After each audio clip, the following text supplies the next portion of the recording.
Ծառերը որոշեցին իրանց համար թագավոր ընտրել և դրանից մեկը Թզենուն ասաց.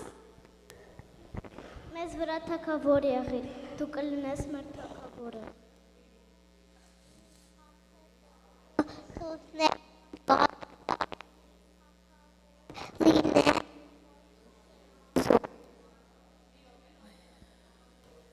Իմ քացդ բտուխը թողնեմ, որ կանծարել, որ լինեմ, ոչ չեմ ուզում։ Դու կլինես մեր թագավորը։ Աստծուն ու մարդկանց ուրախացնող գինից թողնեմ ու գնամ ծառերին թագավոր լինեմ, ոչ չեմ կարող։ Դու եկ և մեզ վրա թագավոր եղ։ Ես իմ արած բերքը թողնեմ, որ Աստված է ինձ տվել ու գնամ ծառերի վրա թագավոր, ոչ չեմ կարող։ Եղավ, բայց պետք է իմ շուքի տակ նստեք, եթե ոչ կայրեմ ձեզ։ Այդ ինչ ես խոսում, մորենի, դու ծառ չես, ընդամենը փոքրիկ թուփ ես, դու ոնց ես քեզ թագավոր կարծում, ես Արմավենին եմ, հասակով բոլորից բարձր եմ, բայց գլուխս չեմ գովում, ոչ էլ պատրաստվում եմ ծառերի վրա թագավոր լինեմ, ես իմ թագավորին եմ սպասում և միայն իր առաջ կխոնարհվեմ։ Իսկ ով է քո թագավորը, թող մեզ վրա էր իշխ։ Եկեք ուսանողներ, գոչենք ու Տիրոջ անունը սպարծացնենք։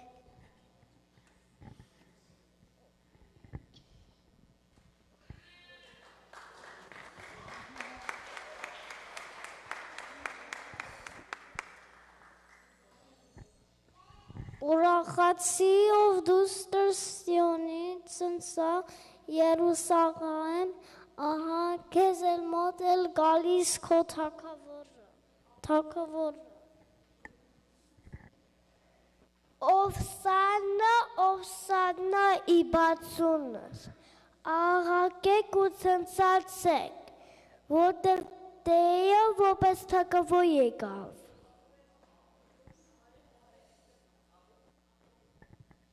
Թագավորը ստեղծու երկինքեր քնեց դու երկի ստեղծիչն ես դու իմ սրտի իշխանն ես դու։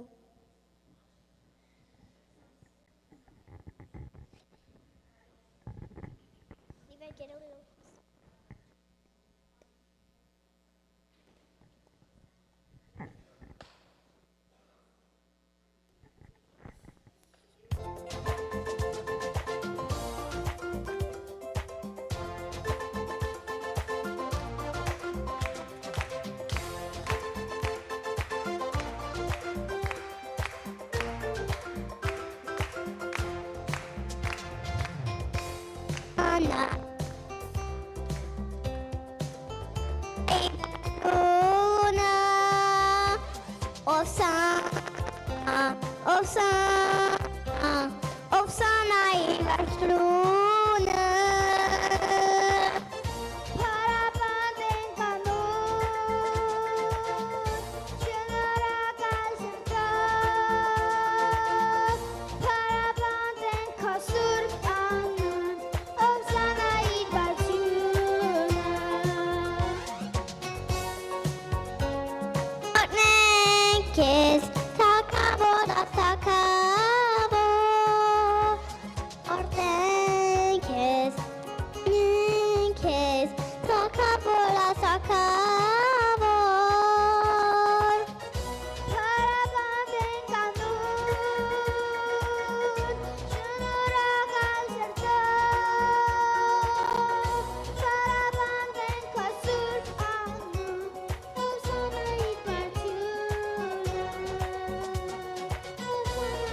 ամենակարողին,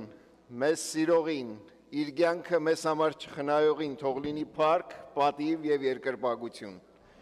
Մենք չպիտի սկսենք պաշտամունքը, մենք պիտի շարունակենք պաշտամունքը, որտեղ սկիզբը դրվեց մեր մանուկների շուրթերով եւ մանուկների առաջնորդությամբ։ Բարի գալուստ բոլորիդ Տիրոջ ներկայության մեջ, եկեք շարունակենք Տերը պաշտել եւ մարգարեական այս խոսքերը թող լինեն մեզ համար այսօր շարունակության հիմք եւ սկիզբ։ Մեծապես ուրախացիր, ով Սիոնի դուստր, ցնծությամբ աղաղակիր, ով Երուսաղեմի դուստր, ահա քեզ մոտ է գալիս քո թագավորը, նա արդար ու փրկագործ է, հես ու էշի վրա հեծած, էշի ձագի ավանակի վրա, ամեն։ Եկեք միասնաբար ոտքի վրա շարունակենք Տերը պաշտել, միասին երգելով բարձրյալ արքա։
Այո եւ ամեն, եկեք շարունակենք Տերը պաշտել եւ այս երգի բառերը թող մեր սրտից որպես աղոթք բարձրանան։ Հիսուս փառավոր ես դու, Հիսուս թագավոր ես դու։ Ամեն։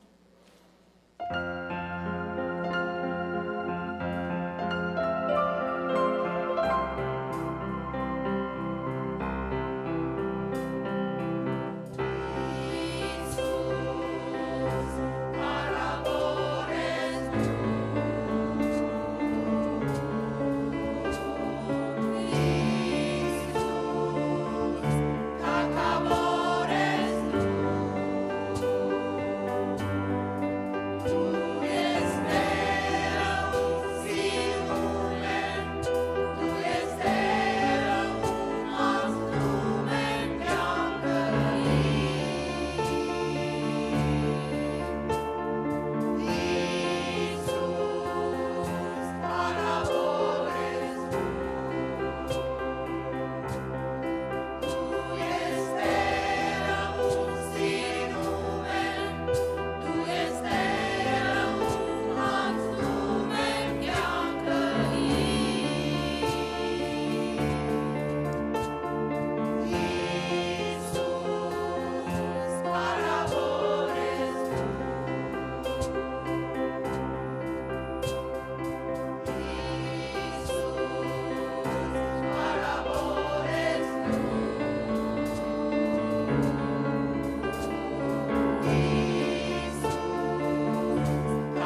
Հարաբանության այս բաժնի մեջ մեր սրդի աղոթքը, երգը միմիայն ուղղված է Աստծուն։ Այս պահին մինչ հաջորդ երգը կերգենք, պիտի խնդրեմ մի հատ անցնող շաբաթը ետ գնաք եւ նայեք ինչ բաներ կան, որոնց համար արժի Աստծուն փառք տալ։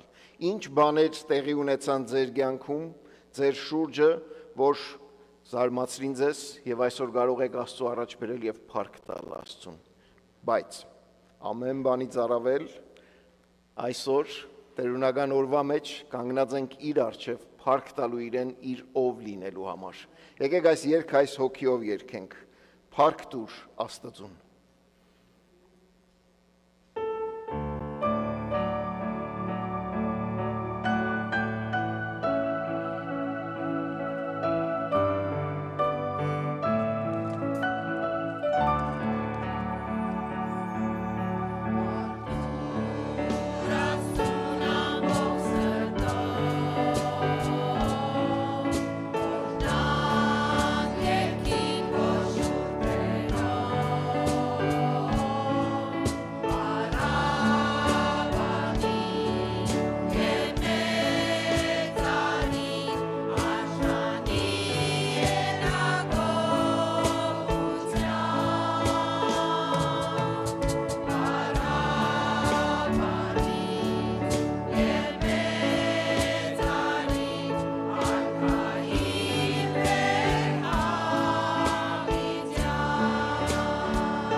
Ովսանաները թող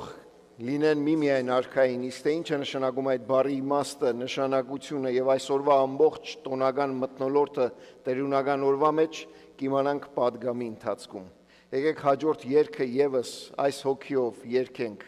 Ինչ սրտաշարժ երգոց ձայներ կաղաղագեն դաշտերը, կաղաղագի աշխարհը եւ այսօր մենք մեր աղաղակն ենք միացնում եւ մեր փառաբանությունը բարձրացնում նրան, որ միակ անգրգնելի թագավորն է։ Ա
Եկեք մեր երգերին նաև այսօր խառնենք մեր աղոթքը եւ մեր կանգնած տեղերում մեր փառաբանության աղոթքը բարձրացնենք առ Աստված։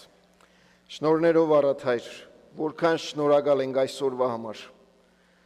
որ այս շրջանի մեջ մինչ մեր հայացքը ուղեցինք դեպի քո որդու Տեր Հիսուս Քրիստոսի ընթացքը, քայլը, ճանապարհը դեպի Երուսաղեմ, այսօր գալիս ենք եւ մեր մտքի հիշողության մեջ Աստծո խոսքի վրա հենված այդ օրը մեր աչքի առջև ունենալով մեր փառաբանությունն ենք միացնում այն աղաղակող ժողովրդին, ով գոչում ու կանչում էր. Ովսաննա, Ովսաննա Դավթի սերնդից եկող թագավորին, Ովսաննա նրան, ով եկավ որպես հաղթական թագավոր։ Շնորհակալ ենք Տեր այս մեծ շնորհի համար, որ արժանացրիր այս օրը միաբանությամբ քո առջև կանգնելու։ Միայն պիտի խնդրեմ ուրախության եւ ձայների հետ մեկտեղ նաեւ մեզ մտածելու տեղ տաս, թե այսօրը ինչ օր է։ Այսօրը ինչ օր է յուրաքանչյուրիս համար եւ ինչպես ենք կանչված ապրելու։ Ոչ միայն այսօր, այլ նաեւ գալիք շաբաթը։ Քո առջև են գալիս Տեր եւ խնդրում, որ կյանքի եւ առաջնորդության մեջ պահելով հոգաս ու առաջնորդես նաեւ մեզ ողջ շաբաթվա ընթացքում Տեր Հիսուս Քրիստոսի անունով։ Ամեն։ Եկեք նստենք եւ շարունակենք Տերը բաշխել մեր նստած տեղերում։ Այսօր մեծ օր է եկեղեցական կյանքի համար։ Եկեղեցական դոնացույցի մեջ այսօրը վերնագրված է որպես մեր Տեր Հիսուս Քրիստոսի հաղթական մուտքը դեպի Երուսաղեմ։ Անշուշտ այդ հաղթանակը տարբեր ձևերով մեկնաբանվեց, այդ հաղթանակը տարբեր ձևեր եւ իմաստներ ստացավ։ Նույնիսկ այդ աղաղակող ժողովուրդը մինչև վերջ չընկալեց, թե այդ եկողը ով է, եկողը ինչ քաղաքականություն, ինչ մարտավարություն, ինչ ռազմավարություն ունի, ինչ մոտեցում ունի առհասարակ։ Եվ ցավով պիտի ասեմ, որ այդ աղաղակող ժողովուրդը մեկ շաբաթ չանցած իր աղաղակը փոխեց, իր տոնայնությունը փոխեց եւ աղաղակեց խաչեցեք դրան։ Մենք այս երկու աղաղակների մեջտեղում ենք հիմա, եւ մեր հավատքի կյանքը իմաստավորվում է տարաձայնելու, տարբերելու, թե մենք ուր ենք կանգնած, որ աղաղակողի կողքն ենք կանգնած։ Այսօր եկեղեցին հայտարարում է, տոնում է ծաղկազարդը Տեր Հիսուս Քրիստոսի հաղթական մուտքը դեպի Երուսաղեմ։ Որքան էլ ուրախալի է տոնը, այն լի է տագնապներով, ցավով, անհասկացողությամբ, որտեղ վաղվանից սկսած Տեր Հիսուս Քրիստոսի վերջին շաբաթն է երկրի վրա։ Եվ ամեն օր իր ուսուցումները, իր խոսքը, իր հարաբերությունները աշակերտների հետ, ժողովրդի հետ իմաստավորվել է ավետարանների մեջ։ Եվ մենք կանչված ենք ամեն օր այդ հոգիով քայլելու։ Ինչու եմ ասում սա, որտեղ հրավիրում եմ ձեզ շարունակաբար հետևելու ճանապարհ դեպի խաչ մեր ունեցած այն ընթացքին, որ արդեն 7-րդ շաբաթը վաղվանից սկսած մենք պիտի մտնենք միասին Աստծո խոսքը լսելով մեր անձերը պատրաստենք դեպի հարություն։ Բայց նաև ուզում եմ ձեզ ասել, որ ավագ 5 շաբթի ժամը 7-ին միասնաբար պիտի համախմբվենք այստեղ Տեր Հիսուս Քրիստոսի սեղանի շուրջ եւ մտովի վերհիշենք այն փորձառությունը, այն ուսուցումը, այն վերջին հորդորը, որ Տերը թողեց իր աշակերտներին, խոսեց իր աշակերտներին։ Նաեւ Տիրոջ սեղանը պիտի լինի բացված եւ միասին նաեւ սուրբ հաղորդություն պիտի ընդունենք միասնաբար։ Ապրիլ 18 նույն ժամին, ժամը 7-ին հրավիրում եմ, որպեսզի միաբանվենք եւ այդ օրը մեր անձերը բերենք եւ Տեր Հիսուս Քրիստոսի խաչի առջև կանգնեցնենք։ Երբ այն խաչին ես կնայեմ, երբ որ սիրտս պաղել էր, հավատքս հեռացել էր, խաչի մոտ ես գտա փրկություն։ Մենք երգում ենք այս երգերը, բայց այդ օրը շատ ավելի իմաստալից պիտի դառնա, որովհետև մեր հիշողության մեջ փորձառաբար պիտի ետ գնանք եւ փորձենք պատկերել այդ վարգյաններն ու պահը, որ Տերը իր կյանքը զոհեց խաչափայտի վրա։ Եվ անշուշտ Կիրակի օրը ապրիլ 20 միասնաբար պիտի համախմբվենք գալու եւ միասին Տերը պաշտելու սուրբ հարության, տերունական օրվա մեջ սուրբ հարության պաշտամունքի մեջ։ Հավանաբար նկատեցիք, որ այս վերջի շաբաթվա համար, Տեր Հիսուս Քրիստոսի վերջին շաբաթը երկրի վրա, Հովհաննեսի ավետարանի վրա ենք կենտրոնանալու։ Այսօր պիտի նայենք իրեն որպես հաղթական թագավոր։ Այնուհետև պիտի տեսնենք ավագ հինգշաբթի եւ ավագ ուրբաթ իր կատարած ծառայությունը որպես թագավոր։ Խոնարհ թագավոր, գահին բարձրացած թագավոր, որն էր այդ գահը եւ ինչով է տարբերվում այդ գահը աշխարհի վրա եղած մյուս գահերից։ Եվ զարմանալիորեն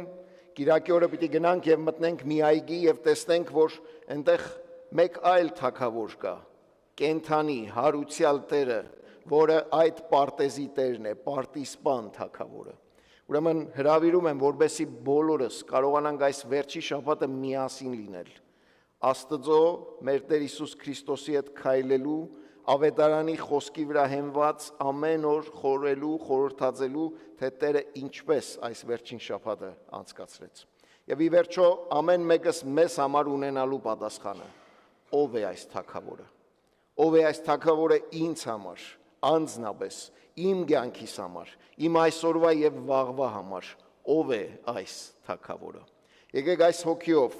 որպես աղոթքի նյութ ու խնդրանք այս բոլոր ծրագրերը Աստծո առաջ տանենք եւ խնդրենք, որ Աստված առաջնորդի մեզ որպես եկեղեցի նաեւ այս վերջին շաբաթը Տեր Հիսուս Քրիստոսի հետ քայլելու եւ ունենալու։ Իսկ հիմա, որպեսզի կարողանանք պաշտամունքի հաջորդ բաժնին անցնել, միասնաբար Աստծո խոսքը պիտի կարդանք։ Ես գիտեմ, որ դուք այս փորձառությունը ունեցել եք։ Այսօրվա համար հատուկ Աստվածաշնչյան խոսքերի ծաղկաքաղ կա, ծաղկեփունջ կա, որ պիտի միասին ընթերցելով կարողանանք այս օրը Աստծո խոսքի վրա հենված հիշել եւ հիշեցնել մեկս մյուսին։ Ես կառաջնորդեմ առաջին բաժինը եւ երբ որ պաստառի վրա տեսնեք դեղինով գրություններ, խնդրում եմ միացեք եւ բոլորս միաբերան կարդանք։ Այս հատվածը կոչվում է փոխադարձ, փոխասած ընթերցանություն եւ հենված է Աստծո խոսքի վրա։ Վերնագիրն այսպես է. դեպի Երուսաղեմ։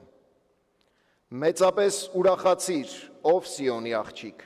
ցնծությամբ աղաղակիր, ով Երուսաղեմի աղջիկ, ահա քեզ մոտ է գալիս քո թագավորը, նա արդար ու փրկագործ է, հես եւ էշի վրա հեծած, էշի ձագի ավանակի վրա։ Միացեք խնդրեմ։ Բարձրացրեք դռներ ձեր գլուխները եւ բարձրացրեք հավիտենական դռներ, որ փառքի թագավորը մտնի ներս։ Ով է այդ փառքի թագավորը։ Տերը զորավոր եւ հզոր, Տերը պատերազմի մեջ հզոր։ Բարձրացրեք դռներ ձեր գլուխները եւ բարձրացրեք հավիտենական դռներ, որ փառքի թագավորը մտնի ներս։ Ով է այդ փառքի թագավորը։ Տերը զորավոր եւ հզոր, փառքի թագավորը, ով հավատաց մեր տված լուրին եւ ում հայտնվեց Տիրոջ բազուկը, արդարև նա դուրս եկավ, նրա առաջ մատղաշտունկի նման, ծարաված հողից ելած արմատի նման, նա ոչ կերպարանք ուներ, ոչ էլ վայելչություն, որ նրան նայինք, ոչ էլ այնպիսի տեսք, որ նրանից ախորժեինք։ Անարգված եւ մարդկանցից մերժված, նա վշտերի տեր եւ ցավերի ծանոթ եղավ, այնպիսի մեկը, որից պետք է երես դարձնել։ Նա անարգված էր եւ մենք նրան չէինք հարգում։ Հիրավի նա մեր ցավերը վերցրեց, մեր վշտերը կրեց։ Մենք նրան համարում էինք պատուհասված, Աստծուց հալածված եւ նկուն դարձած։ Բայց նա մեր մեղքերի համար վիրավորվեց եւ մեր անօրենությունների համար հարվածվեց, մեր բարօրության համար պատիժը նրա վրա ընկավ եւ մենք բժշկվեցինք նրա վերքերով։ Մենք ամենքս մոլորվեցինք, ոչխարների պես, յուրաքանչյուրն իր ճանապարհով գնաց, բայց Տերը նրա վրա դրեց մեր բոլորի մեղքը։ Նա անիրավություն կրեց ու չարչարվեց, բայց չբացեց իր բերանը, ինչպես մի ոչխար, որ մորթվելու է տարվում, եւ ինչպես մի մունջ մաքի, որ կանգնում է իրեն խուզողների առաջ, այնպես էլ նա չբացեց իր բերանը։ Բայց Տերը կամեցավ նրան ճզմել, տանջել, երբ նա անձը զոհաբերի մեղքի համար, նա սերունդ կունենա, կերկարացնի իր օրերը եւ Տիրոջ կամքը հաջողությամբ կկատարվի նրա միջոցով։ Նա իր անձի աշխատության պտուղը կտեսնի եւ կկշտանա, ասում է Տերը, իմ արդար ծառան իր գիտությամբ կարդարացնի շատերին, որովհետև նրանց անօրենությունը ինք պիտի կրի։ Ամեն։ Փառք Աստծու իր խոսքի համար, փառք Աստծու, որ այս օրը թեկուզ եւ հանդիսավոր մուտքով ժողովրդի կողմից չհասկացված, բայց Տերը գնում էր իր նպատակը իրականացնելու։ Եվ այդ նպատակի արդյունքն է, որ այսօր կարող ենք միաբանվել եւ միասնաբար Աստծո առջև գալ։ Եվ այս նպատակի արդյունքն է, որ կարող ենք այսօր նաեւ գալ եւ մեր սերը, մեր արձագանքը, մեր պատասխանը տալ մեր Փրկիչ Աստծուն։ Այս բանին հրավիրում եմ, որպեսզի ամեն մեկս մի բահ մեր գոհության ու շնորհակալության աղոթքը բարձրացնենք առ Աստված եւ նաեւ մեր սիրո նվերները հավաքենք։ Այն, ինչ որ պատրաստել եք, լինի on-line հարթակով անմիջապես փոխանցելով, լինի այստեղ դրված արկղերում տեղադրելով, հիմա կամ պաշտամունքի վերջում, թող Աստված առատապես օրհնի սիրահոժար տվողը եւ միշտ այս հոգիով ենք անում այս պահը, պաշտամունքի մեջ, Տիրոջ ներկայության մեջ մենք գալիս ենք ասելու, քո տվածից քեզ բաժին ենք անում, քո տվածից քեզ բաժին ենք անում, որտեվ գիտակցում ենք, որ առանց քեզ նույնիսկ չենք կարող աշխատել եւ մեր կարիքները հոգալ։ Թող Աստված փառավորվի մեր բոլոր նվերների մեջ ու միջոցով։ Աղոթենք։ Շնորհակալ ենք Հայր այս մեծ օրվա համար, որ կյանքի մեջ պահելով դարձյալ քո առջև ենք։ Եվ այս պահին մինչ մեր նվերներն ենք հավաքում, մինչ մեր սիրո արձագանքն ենք բերում քո առջև, խնդրում եմ Տեր Աստված, որ օրհնես եւ ծառայեցնես ամեն բան քո անվանը դու փառքիդ համար, եկեղեցիդ շինության ու կարիքների համար եւ շատ հոգիների փրկության համար, մինչ եկեղեցին իր առաքելության մեջ ավետարանի գործին հավատարիմ կշարունակի իր ծառայությունը եւ ընթացքը Տեր Հիսուս Քրիստոսի անունով։ Ամեն։ Այս երկ աղոթքը պիտի պատրաստի մեզ, որ նաեւ մենք Աստծո առաջ գանք եւ մեր սիրտը բացենք առ Աստված։ Եկեք փառաբանության այս հոգիով շարունակենք երգել, փառք ենք մենք տալիս քեզ, գոհանում ենք։ Amen.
մեր նստած տեղերում, մեր սրտի խորքից, մեր լուր աղոթքը բարձրացնենք առ Աստված։ Այս պահին քո գահի առջև ենք կանգնում եւ մեր սիրտը խոնարհեցնում քո առջևով Աստված։ Այս պահին գալիս ենք եւ մեր ներաշխարհն ենք բերում քո առջևով Հայր։ Ինչպես որ ենք, ինչ վիճակների միջով որ անցանք, անցնող շաբաթ դու տեղյակ ես։ Եվ տագնապները, հարցերը տագավին մեզ հետ են, բայց գալիս ենք քո առջև այն վստահությամբ, որ դու հոգացող, դու առաջնորդող եւ դու խոստումներով լի Հայր ես, որ քեզ հետ եւ միմիայն քեզ հետ մենք կարող ենք մեր խաղաղությունը վերագտնել բոլոր անխաղաղ օրերի, բոլոր անխաղաղ վիճակների մեջ, կարող ենք իսկապես քո մոտ հանգչել եւ մեր միտքն ու սիրտը հանգստանա։ Տեր Աստված, այսօր, այս մեծ գեղեցիկ օրվա մեջ, մինչ լսեցինք քո խոսքիդ միջոցով այն բոլոր աղաղակները, երգերի միջոցով այն բոլոր գովերքությունները, որ հնչում են այսօրվա մեջ առքես, գալիս ենք նաև մեր աղաղակը միաբանելու, միացնելու եւ ասելու, որ դու ես Տերը, դու ես միակ Թագավորը եւ մենք միշտ չի որ մեր կյանքի ընթացքում կարողացանք ուղիղ քայլել քո առջև։ Հաղաչում եմ Տեր, որ քո առատ ողորմությամբ եւ քո սիրովդ մեզ շուրթեր տաս, խոսք տաս, զղջումով գալու քո առջև, թողություն խնդրելու մեր գիտակցաբար եւ անգիտակցաբար կատարված բոլոր մեղքերի համար։ Մեր միտքն ու սիրտը նորոգես, մաքրես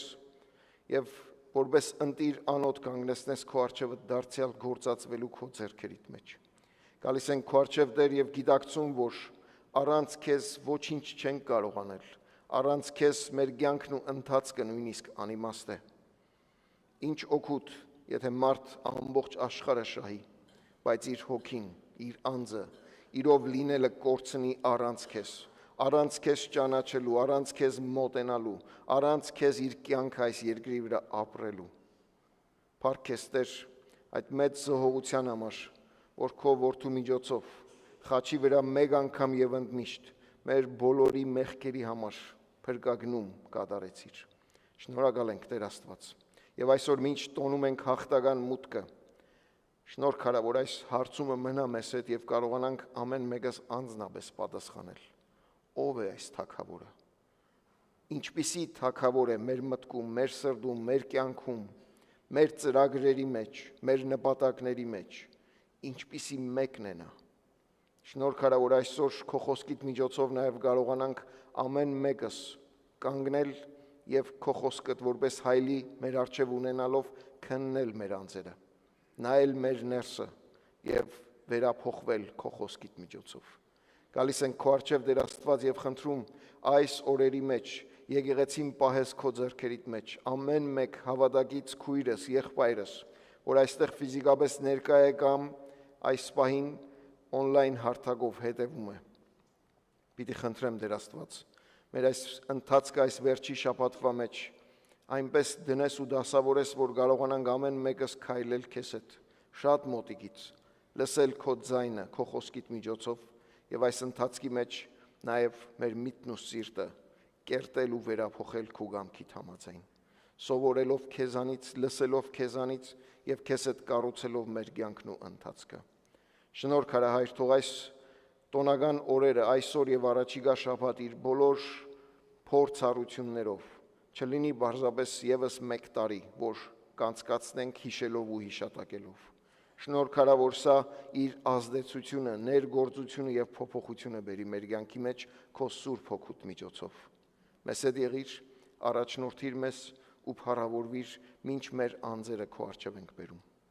Բայց նաեւ խնդրում ենք Տեր Աստված, որ հիշես այս երկիրը, որտեղ ապրում ենք, այստեղ ապրող ժողովուրդը իր բազմազանությամբ, ազգեր, լեզուներ, կրոնական ուղղություններ, դավանանքներ, ով Աստված, առանց քո որդու բոլորը գործվելու են, առանց քո որդու ճանաչողության ամեն մարդ մոլորված եւ իր ճանապարհը գտած եւ որպես ճիշտ ճանապարհ պիտի քայլի, բայց դրա կորուստը անդառնալի պիտի լինի։ Աղաչում եմ Տեր, որ քո լույսը ծագեցնես եւ հարության դոնին ընթառաջ նաեւ մարդկանց սրտերը պատրաստես ավետարանի падգամը, որպեսի լսելի լինի տարբեր լեզուներով ու բոլոր ազգերին, որ այստեղ են ապրում։ Աղաչում եմ Տեր նաեւ հիշես մեր ժողովուրդը,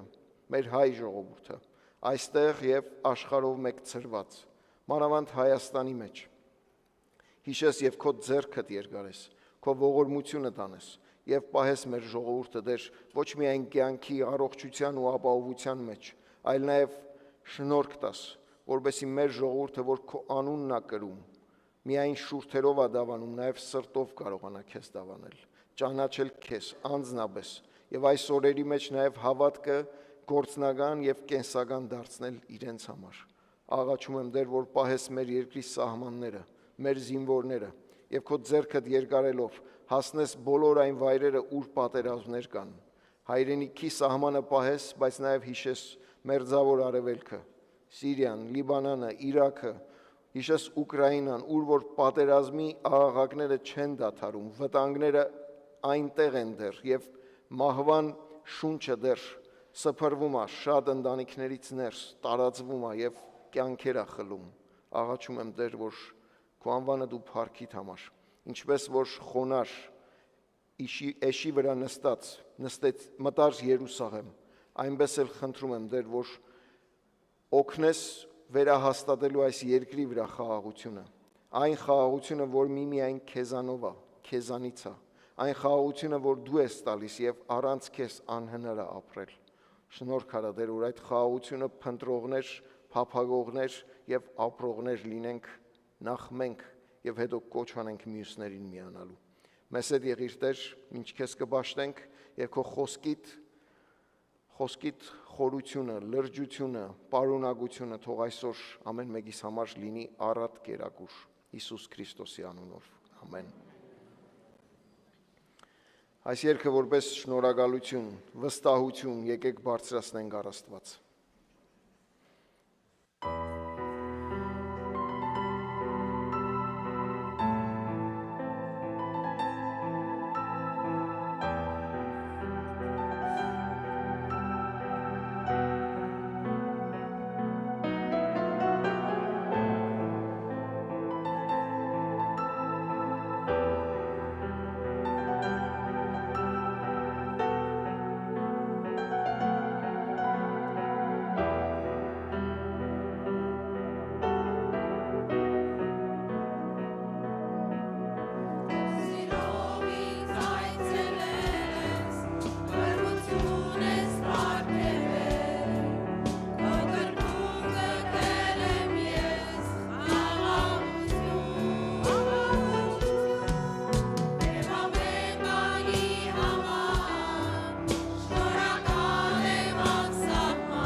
Այո եւ ամեն։ Թող այս երգը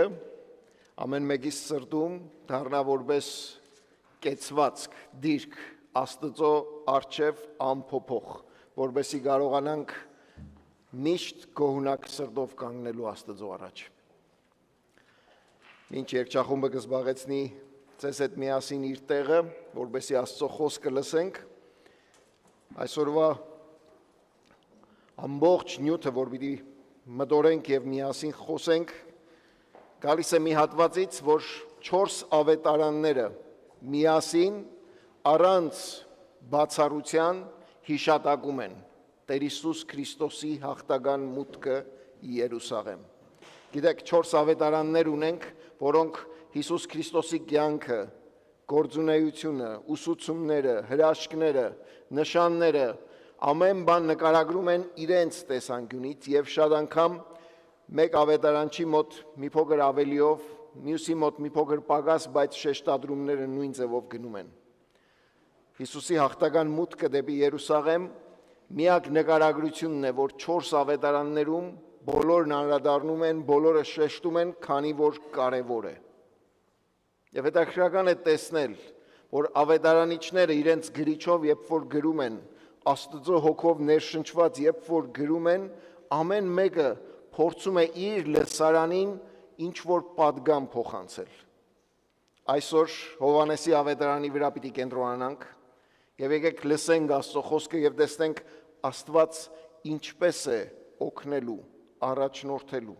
եւ սովորեցնելու մեզ այս հատվածի միջոցով։ Ով է այս հաղթական թագավորը։ Հաղթությունը ինչի մեջ է գայանում։ Մենք ինչ ենք փնտրում այս թագավորի մեջ։ Եկեք այս հարցումներով գնանք դեպի Աստծո խոսքը եւ տեսնենք, թե Աստված ինչ ունի մեզ ասելու։ Հովհաննեսի ավետարան 12-րդ գլուխ 12-ից 19 համարներ։ Լսեցեք Աստծո խոսքը երկյուղացությամբ։ Հաջորդ օրը, երբ Զատկի տոնին եկած ժողովրդի բազմությունը լսեց, որ Հիսուսը Երուսաղեմ է գալիս, արմավենու ճյուղեր վերցրեց եւ նրան ընթառաջ ելավ աղաղակելով. Ովսաննա, օրհնյալ է նա, որ գալիս է Տիրոջ անունով, Իսրայելի թագավորը։ Հիսուս միավանակ գտավ եւ վրան նստեց, ինչպես որ գրված է. Մի վախեցիր, ով դուստր Սիոնի, ահա քո թագավորը գալիս է, էշի քուրակի վրա նստած։ Նրա աշակերտները սկզբում այն չհասկացան, բայց երբ Հիսուսը փառավորվեց, այն ժամանակ հիշեցին, որ դա նրա մասին էր գրված, եւ նրանք դա Հիսուսի համար արեցին։ Եվ ժողովուրդը, որ նրա հետ էր, երբ Ղազարոսին գերեզմանից դուրս կանչեց ու նրան մեռելներից հարություն տվեց, պատմում էր այն, ինչ տեսել էր։ Եվ դրա համար էլ ժողովուրդը նրան ընթառաջ էր ելել, քանի որ լսել էր նրա գործած այդ նշանի մասին։ Իսկ փարիսեցիները միմյանց ասում էին. տեսնում եք, որ ոչ մի օգուտ չունեք, ահավասիկ ողջ աշխարհը նրա հետևից է գնում։ Ամեն Աստծո խոսքին։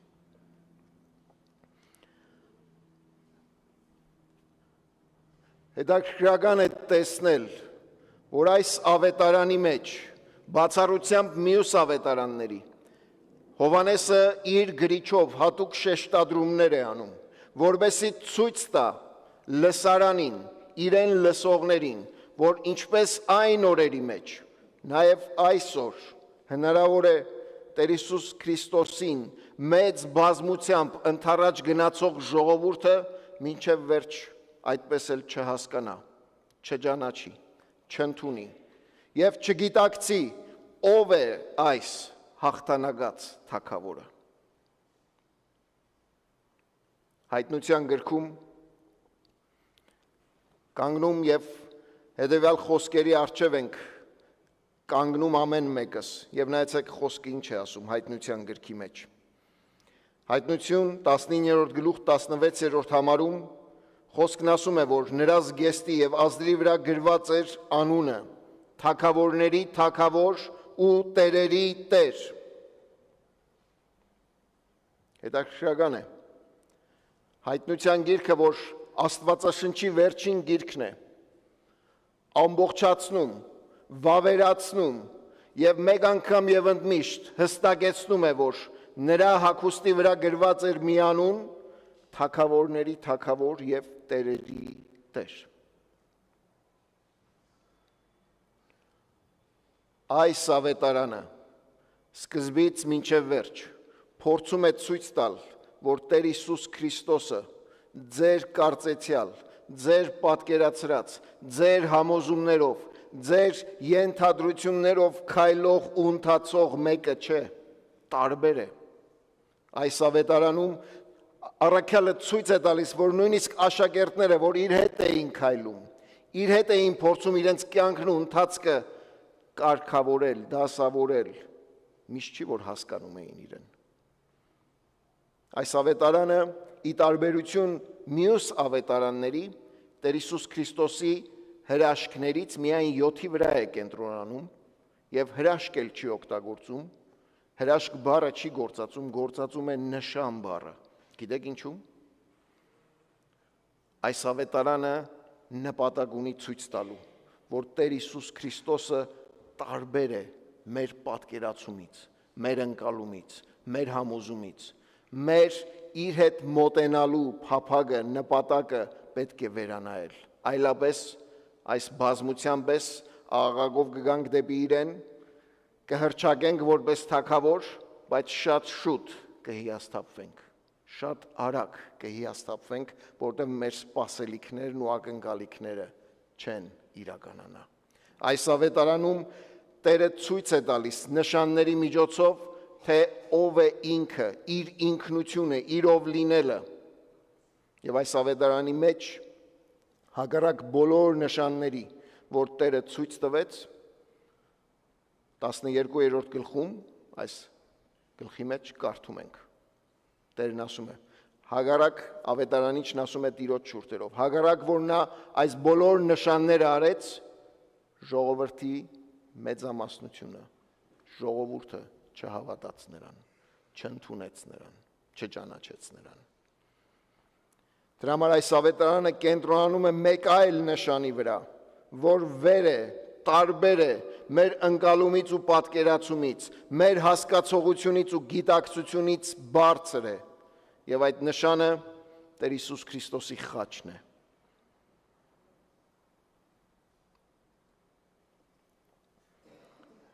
Տասներկերորդ գլուխ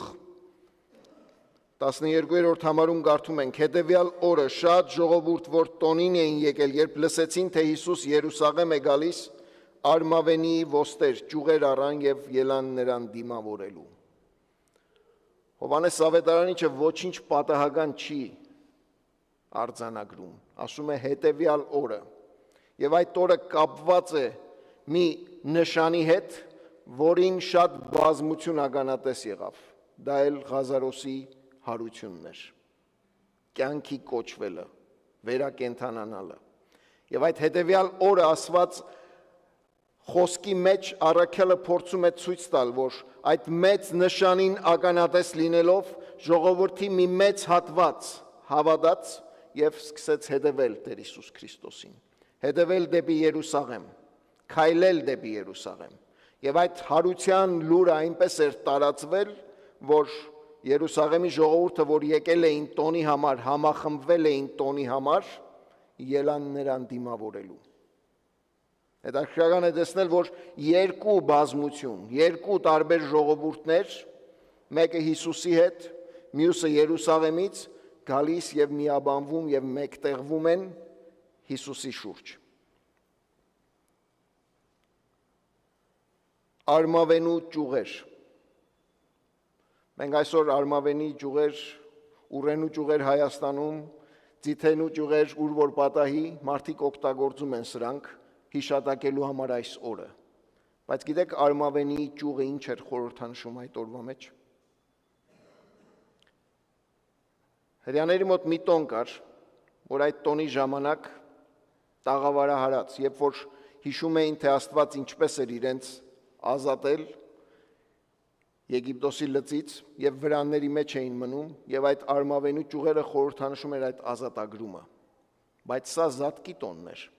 Սա կապ չունի այդ տոնի հետ։ Արմավենի ճյուղը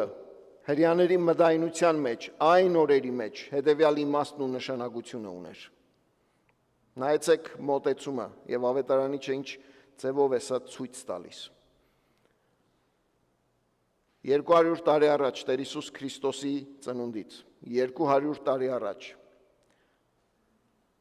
Հրեաստանը զավթվեց ու գրավվեց։ Եվ Անտիոքոս անունով թագավորը պղծեց տաճարը, խոզ զոհաբերելով, եւ պատմիչներն ասում են, որ ստիպեց, որ այդ արյունը քահանաները խմեն։ Սա մեծ ընդվզում առաջացրեց եւ ըմբոստություն ու ապստամբություն մեջտեղ բերեց։ Բավական տարիներ պարտիզանական այս կռիվների արդյունքում երկու անուններ են հիշատակվում պատմության մեջ, որոնց հաջողվեց Անտիոքոսի զորքերը դուրս քշելու եւ ազատագրելու Հրեաստանը։ Եվ այս երկու անձերին, որ մակաբայեցիներ էին, ժողովուրդը արմավենու ճյուղերով դիմավորեց։ Արմավենին այդ օրվանից նշանավորվեց, իմաստավորվեց, տեսք ու ձև ստացավ, որպես քաղաքացիական պայքարի, քաղաքական պայքարի սիմվոլ, խորհրդանիշ։ 200 տարի հետո մեկ այլ կայսրություն եկավ ու զավթեց Հրեաստանը, Հռոմը։ Եվ Հիսուս, երբ որ ծնվեց այդ կայսրության եւ այդ օրերի մեջ զավթված Հրեաստանի մեջ։ Արմավենու ճյուղերը այդ խորհրդանիշը ունեին։ Ժողովուրդը, երբ որ այս ճյուղերով ելավ դիմավորելու Տեր Հիսուս Քրիստոսին, իրենց ակնկալիքը իրենց գործողություններով ցույց տվեցին։ Եղիր մակաբայեցի, եղիր ապստամբ, եղիր ըմբոստ, եղիր մեկը, որ ռազմական ուժով, զենքով պիտի խաղաղություն, ազատություն եւ փրկություն բերի իր ժողովրդին։ Մենք այսօր ովսաննաներ երգեցինք, այնպես չէ։ Ինչ է նշանակում ովսաննա, գիտեք։ Ովսաննա բառի իմաստն ու նշանակությունը 5 դագարանի մեջ առաջնային իմաստով նշանակում է ելիր ու փրկիր մեզ, ելիր ու ազատագրիր մեզ։ Բայց ժամանակի ընթացքում 5 դագարանում կարդում ենք, որ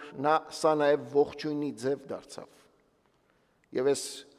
արտահայտությամբ ողջունում էին թագավորներին, պատիվ տալու իրենց։ Երբ որ այս պատկերը բերում եւ գծում ենք մեր աչքի առջև, ինչ ենք տեսնում։ Ծաղկազարդի օրը, տերունական այս օրվա մեջ, մեր առջև ինչ պատկեր է գծվում։ Զատկի տոնին ընդառաջ ժողովուրդը լսեց Հիսուս հրաշագործի մասին, մեկի մասին, որ կարող է կրկնել պատմությունը եւ ազատագրել ժողովրդին ռազմական ուժով, կարող է դարձյալ իր շուրջը համախմբել մարդիկ եւ փոխել իրենց կացությունը։ Արմավենու ճյուղեր, ովսաննաներ հնչեցին ու բարձրացան։ Այս հատվածում հետաքրքրական է, Սաղմոսից մեջ բերում կա, նորից կարդանք։ Ովսաննա, օրհնյալ է նա, որ գալիս է Տիրոջ անունով, Իսրայելի թագավորը։ Սաղմոս 118, 25-26 համարների մեջ եթե գնաք, պիտի տեսնեք, որ Իսրայելի թագավոր արտահայտությունը չկա։ Սա ևս ցույց է տալիս, որ բազմությունը, որ աղաղակում էր, բազմությունը, որ կանչում էր, բազմությունը, որ մեծարում էր Քրիստոսին, աջենդա ուներ, նպատակ ուներ։ Եղիր թագավոր Իսրայելի, ռազմական, քաղաքական իմաստով։ Մյուս ավետարաններում, գիտեք ինչ ենք կարդում, կարդում ենք, որ Տեր Հիսուս դեպի Երուսաղեմ, երբ որ մոտենում էր, իր աշակերտներին հորդորեց, որ գնան քաղաք եւ իր համար ավանակ պատրաստեն։ Այնպես չէ, կարդացեք ավետարանները պիտի տեսնեք։ Այս ավետարանում, այս աղաղակից հետո Հիսուս գտավ մի ավանակ եւ նստեց նրա վրա։ Ոչինչ պատահական չի։ Ոչ մեկ բան պատահական չի այս պատմության մեջ։ Այս քաղաքական հայտարարությանն ի պատասխան Հիսուս ավանակի վրա մտավ Երուսաղեմ։ Սպասված Մեսիան մեկնաբանությունների մեջ ակնկալվում էր, որ պիտի գա ձիու վրա նստած, հաղթանակի իմաստով, զորքի, ուժի, ֆիզիկական, բռնության եւ ազատագրման իմաստով։ Հիսուս ավանակի վրա նստած եկավ իրականացնելու այն մարգարեությունը, որ Զաքարիայի գրքում է գրված։ Զաքարիայի գրքում կարդում ենք. Մեծապես ուրախացիր, ով դուստր Սիոնի, ահա քո թագավորը գալիս է։ Նա հեզ է ու խոնար, էշի վրա եւ էշի ձագի ավանակի վրա։ Հովհաննես ավետարանիչը հեզ եւ խոնար արտահայտությունը չի մեջ բերում այստեղ, բայց փոխանակ ասելու ուրախացիր, ասում է մի վախեցիր։ Մենք նոր գդագարանում շատ հատվածներ ունենք, որ երբ որ 5 գդագարանից փորձում են հեղինակները մեջբերումներ անել, երբեմն մի քանի տարբեր հատվածներից են բերում եւ միացնում իրար, ցույց տալու համար միտքը, գաղափարը։ Մենք շատ անգամ մեր պետիկ եղբոր Բերանով լսում ենք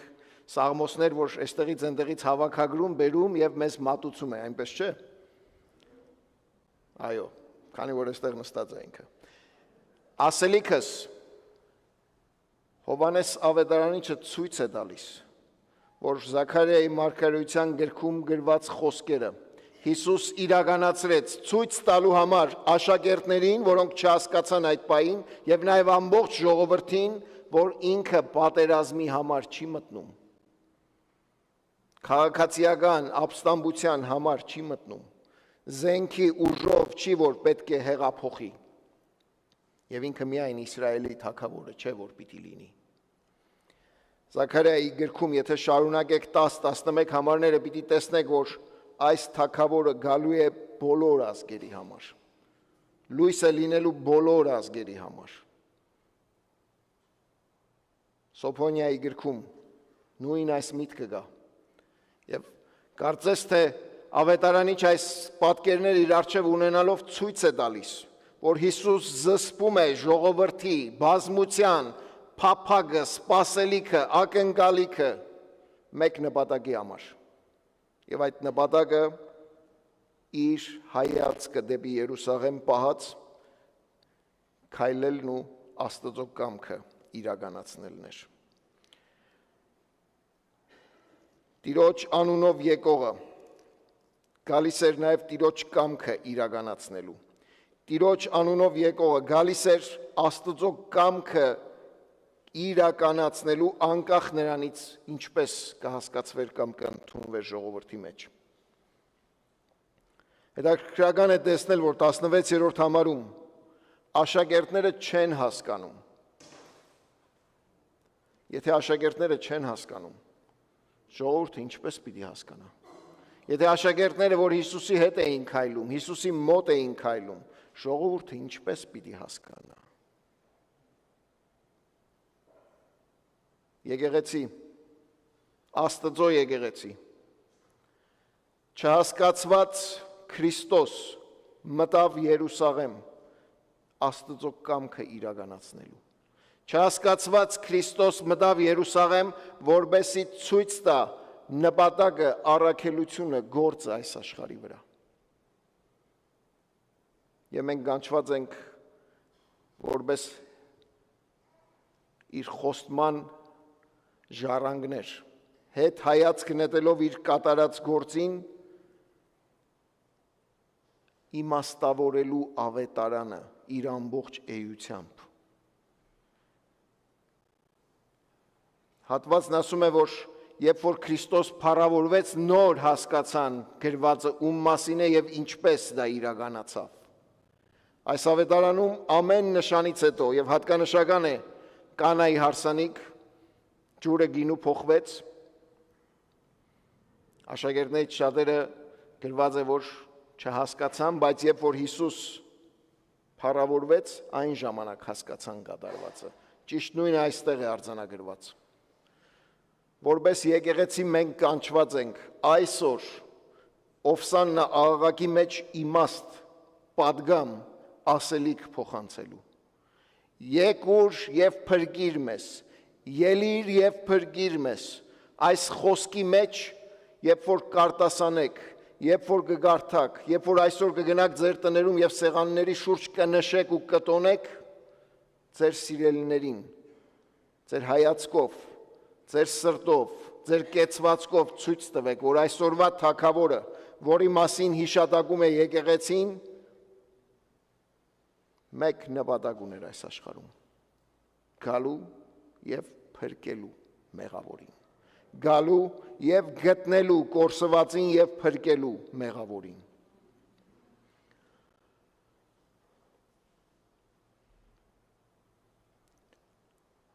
Երկու ժողովուրդ, Հիսուսի նշաններին ականատես, Ղազարոսի հարությունը տեսած ժողովուրդ եւ Ղազարոսի հարությունը լսած ժողովուրդ, եկան եւ խառնվեցին իրար։ Եվ սա շփոթմունք ստեղծեց հրի առաջնորդների մոտ, ամբողջ աշխարհը հետևում է իրեն։ Երանի թե այդպես լիներ, երանի թե ամբողջ աշխարհը հետևեր Տեր Հիսուս Քրիստոսին, երանի թե ամբողջ աշխարհը ճանաչեր Տեր Հիսուս Քրիստոսին։ Այսօր այստեղ նստած եք եւ դա պատահական չէ։ Այսօր մինչ ուղիղ եթերով հետևում եք, դա եւս պատահական չէ։ Տեր Հիսուս Քրիստոսի հաղթական մուտքը Երուսաղեմ հիշեցում է, կոչ է, հրավեր է, որ գանք դեպի նա, որպես հաղթանակած թագավոր։ Գանք դեպի նա եւ նրա հետ քայլենք առաջիկա շաբաթը, մտածենք իր հետ, խորհենք իր հետ, լսենք իր խոսքերը եւ տեսնենք խաչի վրա գդարվածը ինչ նշանակություն ու իմաստ ունի ինձ համար։ Ծաղկազարդի ուրախությունը առ ոչինչ է, եթե հարության սպասումը չկա, եթե հարության փորձառությունը չկա, եթե հարուցյալի հետ անձնապես հարաբերություն, հաղորդակցություն եւ կապ չկա։ Մի բան պատկերացրեք, այսօր մարդիկ ուրախ դեմքերով, գեղեցիկ հագուստներով, միգուցե նաև մոմերով, իրենց լուսավորելով փորձում են այս տոնը տոնել, բայց այդպես էլ չհասկանալով, չճանաչելով Փրկչին եւ նրա կատարած գործը խաչի վրա։ Այսօր հրավիրում եմ ձեզ, որբեսի այստեղից դուրս գալուց հետո իսկապես ձեր վրա այդ բեռը վերցնեք, պատասխանատվությունը վերցնեք, որ հաղթանակած Տերը, Թագավորը մեր սպասումներից, մեր պատկերացումներից առավել Աստծո կամքը իրականացնելու համար եկավ։ Եվ այդ կամքը գադարվեց խաչի վրա Քրիստոսի մահով եւ թափված արյունով։ Հայտնության գրքում մեկ այլ պատկեր ենք տեսնում։ Եվ այս հատվածի մեջ Հայտնության գրքի հեղինակը, որ նույն Հովհաննեսի ավետարանի հեղինակն է, նայեցեք ինչ է ասում։ 7-րդ գլուխ 9-րդ համար։ Սրանից հետո տեսա մի մեծ բազմություն, իրական բազմություն, Քրիստոսին հետևող բազմություն, Քրիստոսին ճանաչող բազմություն։ Սրանից հետո տեսա մի մեծ բազմություն, որ որևիցե մեկը չէր կարող հաշվել, բոլոր ազգերից ու ցեղերից եւ ժողովուրդներից ու լեզուներից, որոնք աթոռի առջև ու գառնուկի առջև կանգնել էին, ճերմակ հանդերձներ հագած եւ իրենց ձեռքին արմավենիներ բռնած։ Եվ մեծաձայն աղաղակում էին. «Փրկությունը մեր Աստծուն է, որ աթոռի վրա է նստել եւ գառնուկինն է»։ Ամեն։ Այս ճյուղերը այսօր թափահարեք բարձր, բայց իմաստալից։ Ովսանաներ կանչեցեք բարձր, բայց անձնապես ճանաչելով Աստծուն։ Աղաղակեցեք ու գոչեցեք ձեր շուրջը եղողներին, որ այսօր պատմության մեջ անիվը կերտող, անիվը շրջող, անիվը դարձնող Տերը միմիայն թագավոր է, որը վեր է մեր սպասումներից ու ակնկալիքներից, բայց հայտնության խոսքի համաձայն միակ տերերի Տերը և թագավորների թագավորն է։ Ամեն։ Մինչ կավարտենք պաշտամունքը և երգչախումբը կմիանա, որպեսզի վերջին երգով պաշտենք Աստծուն, ես առաջարկում եմ, որ բոլորս ոտքի կանգնենք։ Եվ մի պահ, ամեն մեկս որպես այս խոսքին ի պատասխան մեր արձագանքը, մեր ասելիքը լուր աղոթքով Աստծո առաջ բերենք։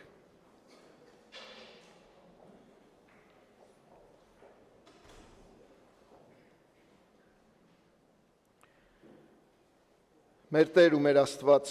որքան շնորհակալ ենք այս պահի համար, շնորհակալ ենք քո խոսքիդ համար, շնորհակալ ենք, որ այսօրվա մեջ նաև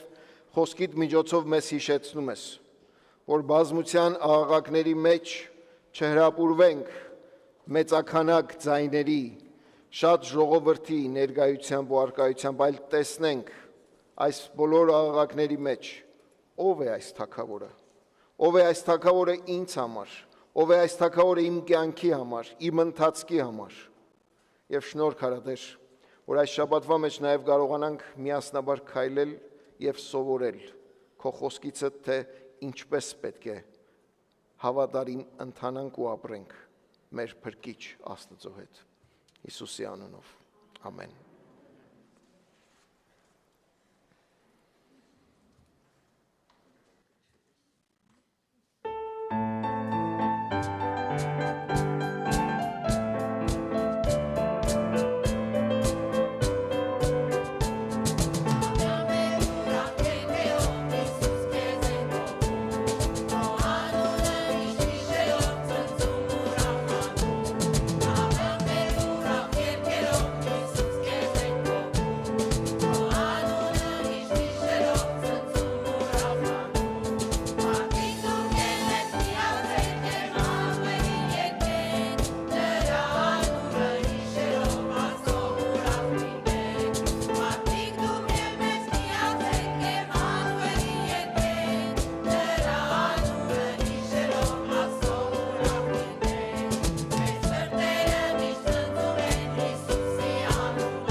Տերը թող օրհնի ձեզ ու պահի ձեզ։ Տերը իր երեսը թող պայծառեցնի ձեզ վրա եւ իր օրհնությունները շնորհի ձեզ։